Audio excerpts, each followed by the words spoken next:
by clicking on the link in the description and filling out the form does not sign you up for a commitment right away.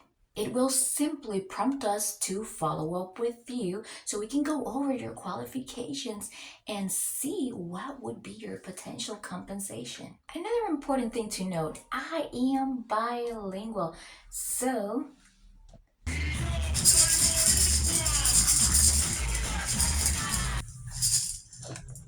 production, please do not upload videos that I did not authorize. I'm sorry, you guys. That was so embarrassing. Have you ever felt the call of helping others and perhaps also making a huge difference in the world? Have you ever even thought about helping make a family's dream come true? A family that you have already formed? Well, sit down and buckle up. We're going to find out what the requirements are to become an amazing surrogate. My name is Melissa.L, and I am now a surrogate recruiting manager for OneWorld Generations Group.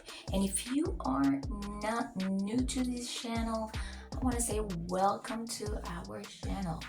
Now, you may be wondering how come now she is representing another agency, and I am going to explain right now. I am still doing the same thing that I was doing before. However, I decided to embark on this new journey because it provides new challenges and new opportunities that I wasn't able to get once I started as a person that is in charge of going through the qualifications of potential surrogates, and that is now I am able to go through your application and actually make sure that it is complete.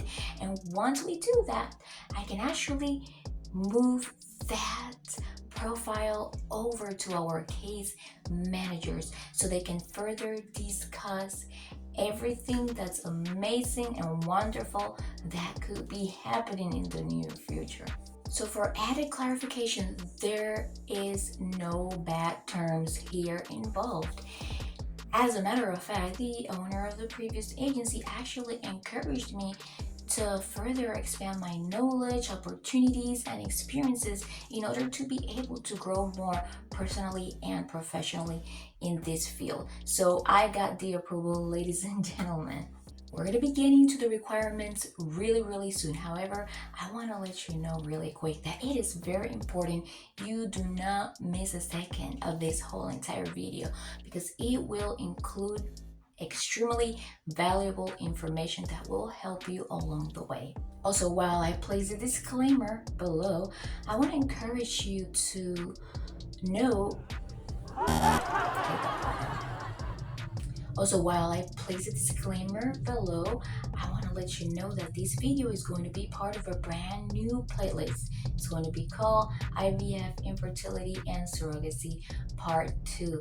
Yes, Part 1 has a whole bunch of videos that you can also use to learn more about surrogacy and how the process works. Also, you're going to be able to find another link to my own journey. Yes, I am also an experienced surrogate, and I hope that with the connection that we're making right now, knowing that I am an experienced surrogate, I want you to know that I have chosen an agency to partner with that will absolutely take care of you. Please know that you are in good hands. So please remember, I use this channel for personal vlogging and other personal educational vlogs, and I just wanted to let you know that regardless of the opinions that you see of me, they do not necessarily represent any of the values of the agencies or any other businesses that I may partner with. Welcome to That's Just Sarah. This is Melissa's mom. Another important thing to note, I am bilingual, so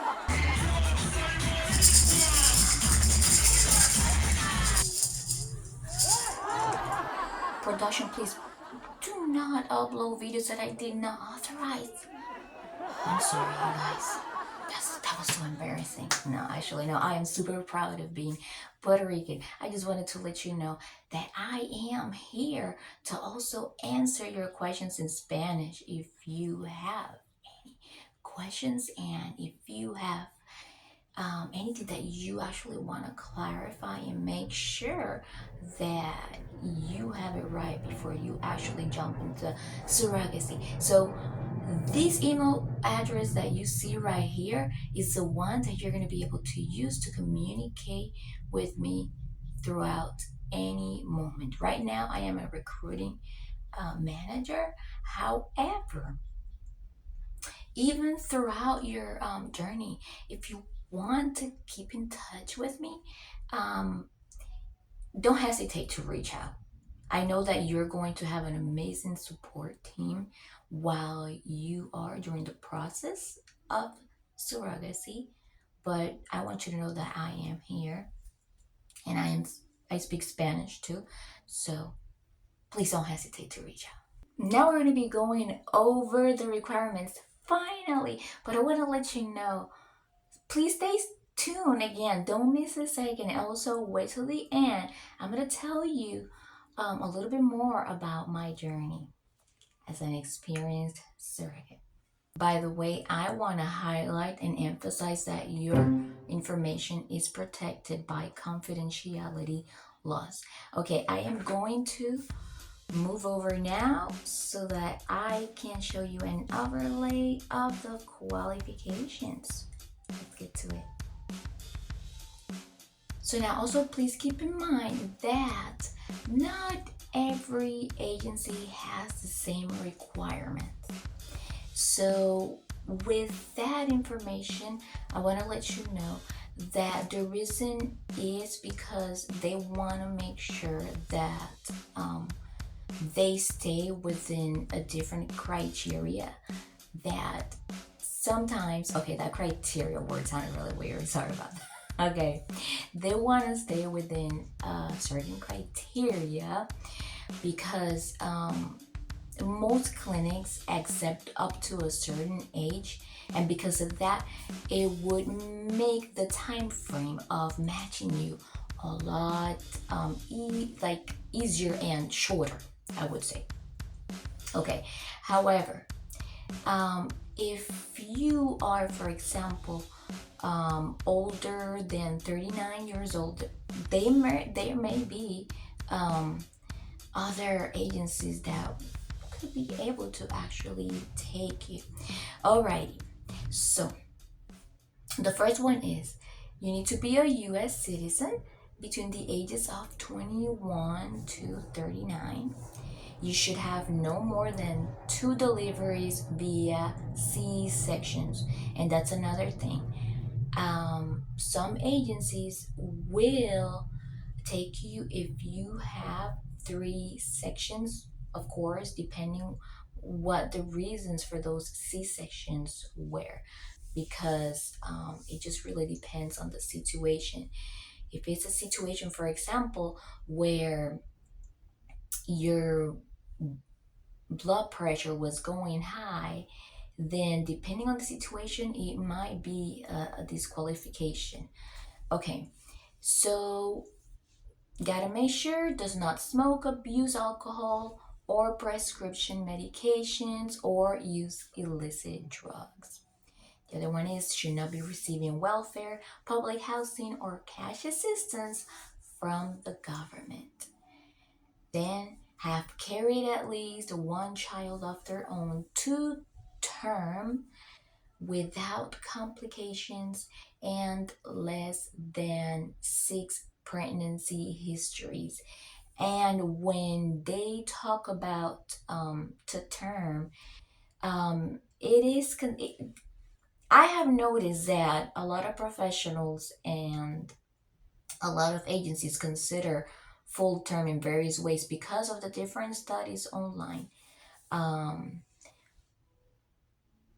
Most agencies and most doctors will tell you that full term is 38 weeks and up. Some agencies will accept if you delivered at 37 weeks. It just really depends. So whatever your situation is, when you get to the part where you talk to your case manager, you're going to be able to discuss all of that. By clicking on the link in the description and filling out the form does not sign you up for a commitment right away. It will simply prompt us to follow up with you so we can go over your qualifications and see what would be your potential compensation. I will personally review your application, and then from that moment, after I have made sure it's complete, I will go ahead and move it forward to our case managers. Now, for example, if you delivered at 32 weeks, even if it's a healthy baby, that is considered very, very early term labor. So you would actually not qualify to do surrogacy. Okay, the next one would be should have a stable home life with emotional and childcare support, should have a body mass index BMI of no more than 32. Mind you, there are some clinics that will accept up to for example, 29, 30, it all depends. But there are still clinics that will still accept up to 32. So there are still chances of getting you matched. And the last one is no mental health conditions requiring the use of medications within the last 6 months. So those are the basic requirements to get in. Now, you have to understand also that while you're going through the process, pre-screening process, and all the other processes that the surrogacy journey requires you to have, if there is anything that comes up that breaks any of your requirements or any condition that is discovered, or let's say, for example, it is discovered that through labs or through other testing that you are using drugs, or if you can't pass the psychological screening or the background check perhaps, then there are some things that could happen along the way that may disqualify you. Now, I'm going to be moving over to the side again. We're going to be going through the base compensation packet. Okay? Now, I want to remind you that everything that you see here is just like an example. It can really differ, but I think that going through it will actually give us that additional layer of security to know where we are more or less headed. Okay, so depending on the state that you are, for first time surrogate, these are going to be the numbers. Now, if you're an experienced surrogate, of course, they're going to be higher, and that's something that you will be able to discuss with your case manager. Okay, so for California, Nevada, Oregon, Arizona, with surrogacy-friendly insurance, it would be $60,000. Without surrogacy-friendly insurance, but living in said states, it would be $55,000. Other states with surrogacy-friendly insurance, it would be $55,000, or other states without surrogacy-friendly insurance, it would be $50,000. And the reason why it's a little bit higher on those Western states, it's because the level of the cost of living would be higher in those areas. Now, I want to let you know, don't worry if you don't actually have insurance right now. At this point, all you have to worry is about these notes right here.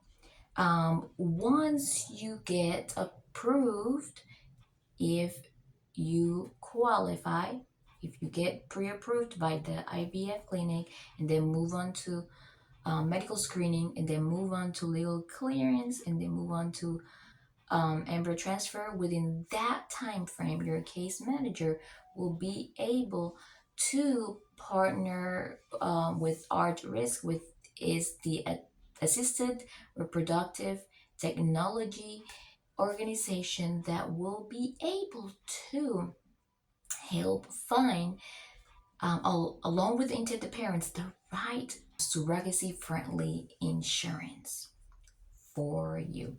So you don't have to worry about that right now, because I'm pretty sure that you're probably thinking, well, I don't know if my insurance, well, maybe your current insurance may actually be surrogacy friendly. So what the team at 𝘬𝑪𝑘 does is that they make sure that they know for sure whether that whether that insurance is surrogacy friendly or not.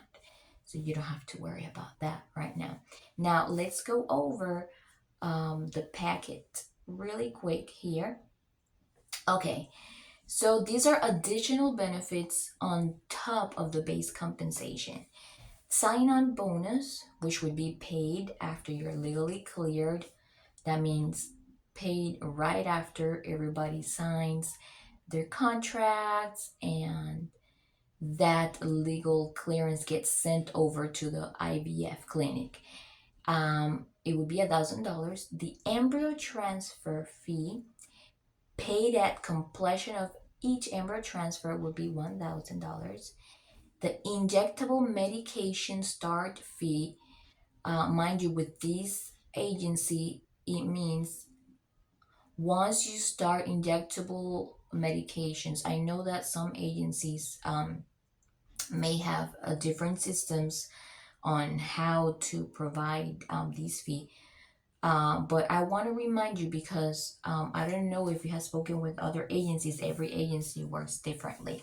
But with this one, at the very moment that you use injectables, it is $1,000. The monthly allowance, once you are legally cleared, is $300 per month. That monthly allowance is to cover transportation to and from appointments, any resources that you use to be able to fax out information, anything that you had to mail out, multivitamins, prenatals, anything that you use that's related to the journey, you can use that monthly allowance for. Benefits after you are pregnant. The monthly allowance continues, $300 per month. Clothing allowance paid after 16th week from embryo transfer would be, for a singleton, $1,000, and for twins, $1,500. And that's not every month, that's just a one-time payment. Psychological support fee, pay in 10 installments after confirmation of pregnancy, would be $1,500 per month. Housekeeping estimated would be $600. Is just an estimation. For example, the housekeeping, it's not just because you wanna use housekeeping. It's, for example, if you fall on bed rest, and you really need help with housekeeping, that is what is going to cover that specific situation. Child care, $1,000. Lost wages of surrogate and spouse, estimated, paid if requested by the doctor for bed rest. It would be $5,000. Travel expenses for medical procedures, that's an estimated $4,000. It could definitely be different, because you just never know, any additional traveling, especially if the surrogate is out of state and has to travel for follow-up appointments with the RE, because sometimes the reproductive endocrinologist doesn't really want surrogate to be locally monitored. He would feel much better and more secure if she goes over to get a test of cure, for example, or be monitored for her lining or doing other processes. Yes, so it really depends. By clicking on the link in the description and filling out the form does not sign you up for a commitment right away. It will simply prompt us to follow up with you so we can go over your qualifications and see what would be your potential compensation. I will personally review your application, and then from that moment, after I have made sure it's complete, I will go ahead and move it forward to our case managers. Free social work support, free independent legal counsel, surrogacy friendly insurance. Life insurance policy would be set at 500,000. And I know sometimes when surrogates see that this is no joke, but sometimes it make you feel like life insurance policy. It's only because they want to add that layer of comfort in the rare case that something happens. That's it. Free medical financial billing assistance. You also receive below payments should they be needed. Multiple birth for each additional baby. If, for example, the embryo split and in the contract, for example, surrogate and intended parent decided not to do a reduction, then it would be 10,000 per baby. Mock cycle, that's another fee for $500. What is mock cycle? Mock cycle is like a practice for embryo transfer.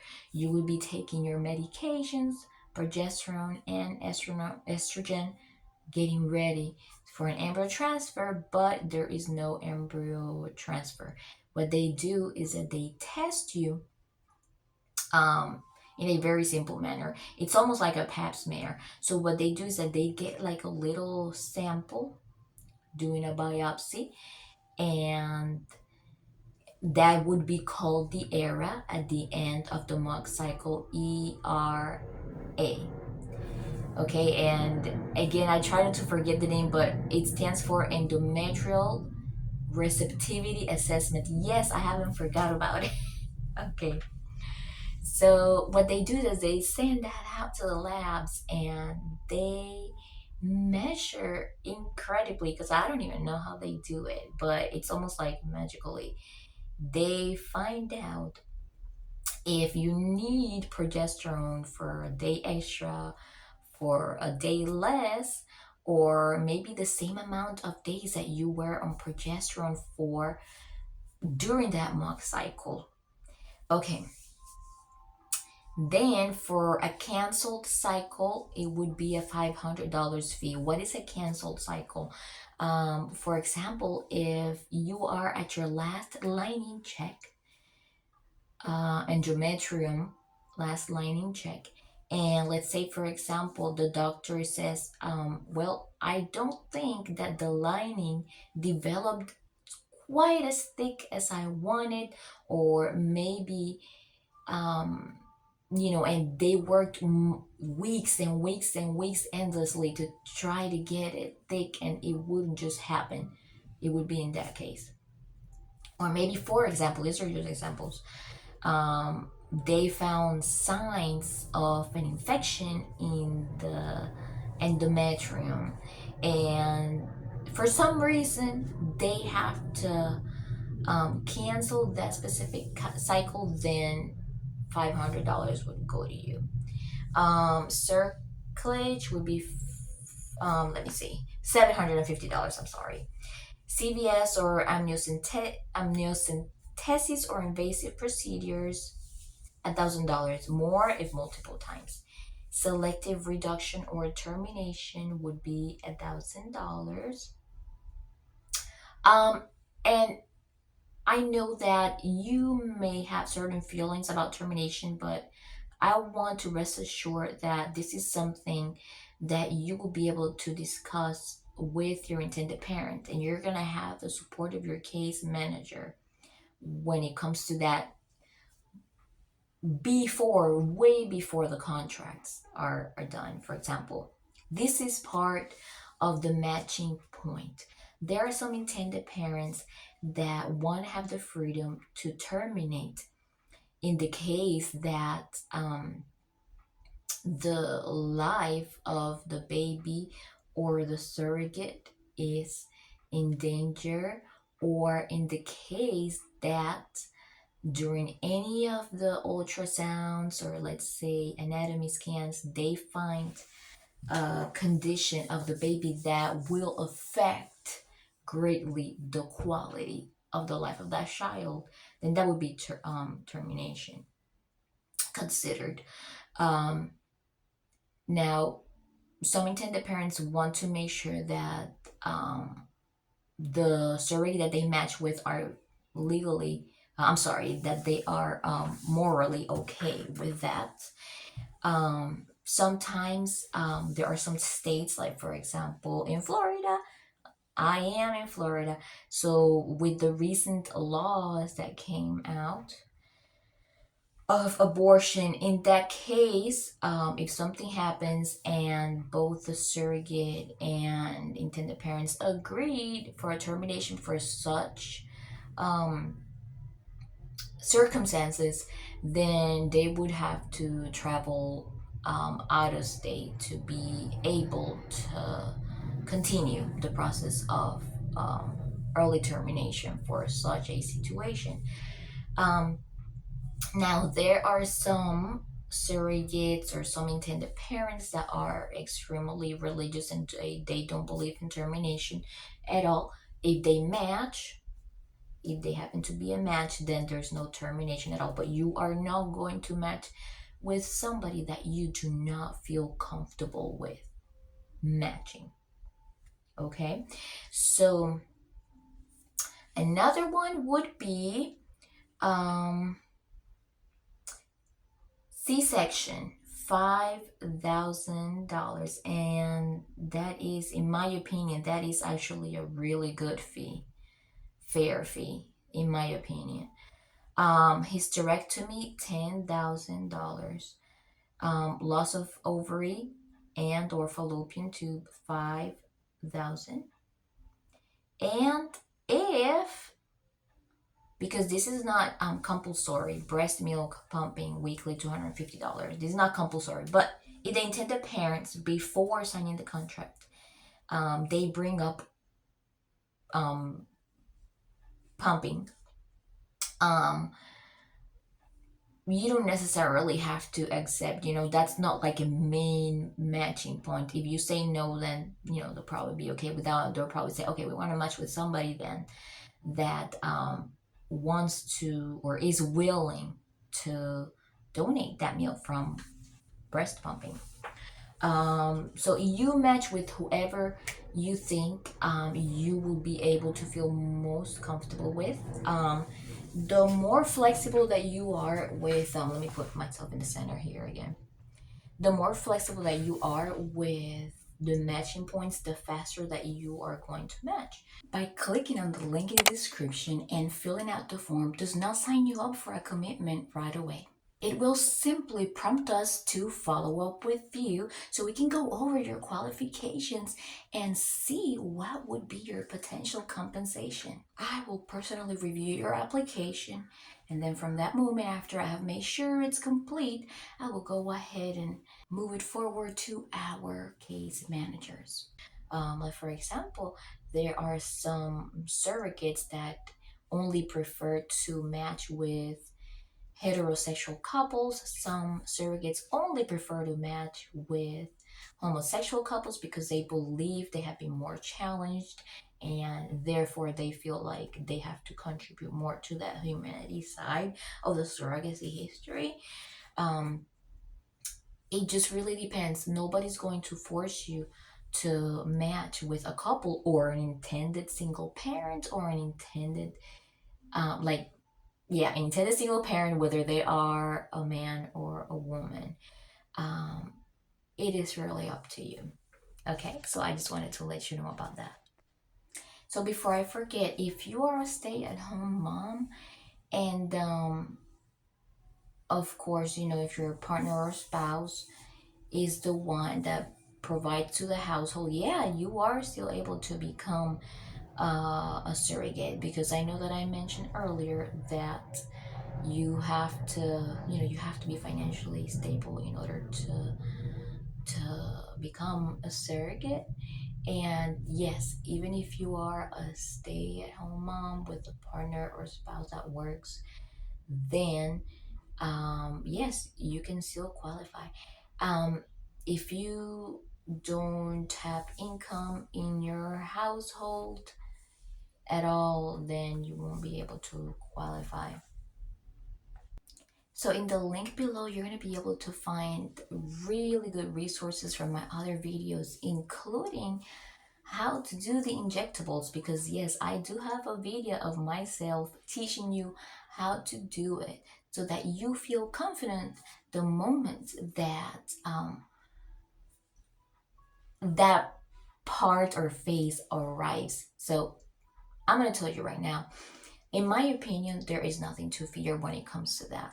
So I hope that that video that is linked below helps you. Now, I'm going to be telling you a little bit about me, because I already gave you all that information, so I wasn't really sure if you wanted to like say, hey, you know, let me know a little bit more about her to know precisely that the person that I am going to be working with when it comes to my application is a person um, that is sane and that I can trust. Okay, so my name is Melissa.L. I am from Puerto Rico, born and raised there. I got here to Florida in the year 2005 and have been here ever since. I am a mother. I am an experienced surrogate, and now I am a surrogate recruiting manager.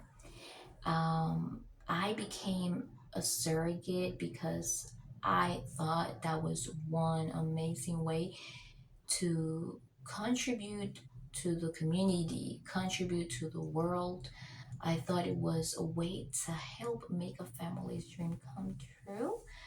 And the process was not easy, but was magical, because there is no pregnancy that is easy. It was magical. At the end of it, I was like, wow, amazing. Okay, like I said before, you're going to be able to find my journey also in the links before below. Excuse me. I think I'm starting to need a little break now already. Okay, what else? What else? What else? Oh, why did I decide to become a surrogate? That's the magical question. Like, why? Why specifically? Like, or how did you find out about surrogacy? I'm going to tell you this. I will never forget, back in 2008, I was talking to my coworker.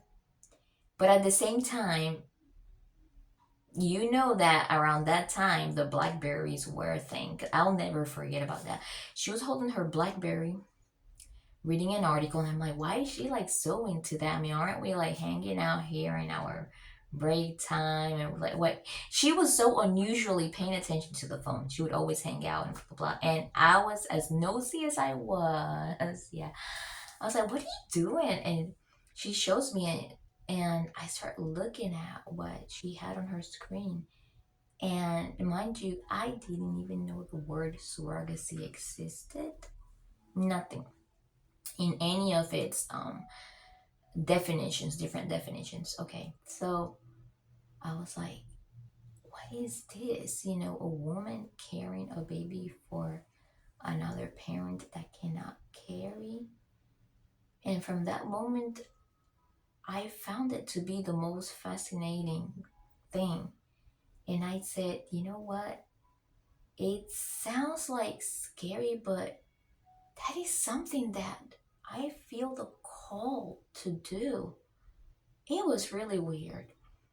But I do know that after all these years, it came to the point where I said, you know what? I think my only fear were those injections, and that's it. And then when I found out that I could actually self-inject without pain, I was like, seriously? I should have researched that part. So yes, and you will see in that video where I teach you how to do the injectables, how easy it really is. Again, any questions that you have, don't hesitate to email me. The address will be right here. It'll also be placed in the description. If you found this video likable, interesting, shareable, like, subscribe, and share. I really appreciate that you hung out with me today, and I wish you all the best of luck in this wonderful journey. Have an amazing day. Bye.